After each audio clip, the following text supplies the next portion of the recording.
ఎవడికి లేదు బాధలు, ఎవడికి లేదు కష్టాలు.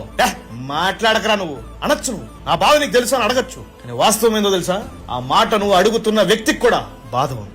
వదిలేసిన బంధాలు కావాలా మనకి, మర్చిపోయిన నొప్పి కావాలా మనకి, గతం కావాలా. నా గతంలో నా జీవితం అందంగా లేదు, దానికే కదా భవిష్యత్తులో చూసుకోవాలనుకుంటున్నా. ప్రస్తుతం నవ్వాలనుకుంటున్నా, నేను నవ్వుతా. నాకు అప్రూవల్ వద్దు. నా సంతోషం పైన నాకు అథారిటీ ఉంది. వచ్చిన ప్రతి ఎమోషన్స్ పైన నాకు అథారిటీ. బాధ రాగానే కుమిలిపోతా చూసావా, ఎందుకు తెలుసా? నీకు అథారిటీ లేదు నీ ఎమోషన్స్ పైన. ఇంకొకటి ఎవడన్నా అప్రూవల్ ఇవ్వాలి, నీ ఎమోషన్స్ కి ఇంకొకటి అప్రూవల్ ఇవ్వాలి అనుకున్న రోజు నీ లైఫ్ ని నువ్వే సర్వనాశనం చేసేస్తావు. అనవసరమైన ఎమోషన్స్ ని నీ సమయంతో కొంటున్నావు. దాన్ని ఎవడేం ఊరికే రాలా. ఇక్కడ ఒక్కొక్క అడుగు వేసుకొని వచ్చిన వాళ్ళే అందరూ. వాడు శబ్దం లేకుండా అడిగేశాడు అంతే. గాయం ఉన్నప్పుడే గర్జించాడు. గర్జన అంటే వాడు పీక నొక్కి చంపడం కాదు, మౌనంలో ఎదగడం. ప్రతి ఎమోషన్ కి ఒక అర్థం ఉంటుంది లైఫ్. ఆ ఎమోషన్ నువ్వు పట్టించుకోని రోజు ప్రపంచంలో ఉన్న చెత్తనంతా నువ్వు అట్రాక్ట్ చేస్తావు. చచ్చేటప్పుడు చివరి కోరిక లేకుండా పోవడమే అసలైన కోరిక.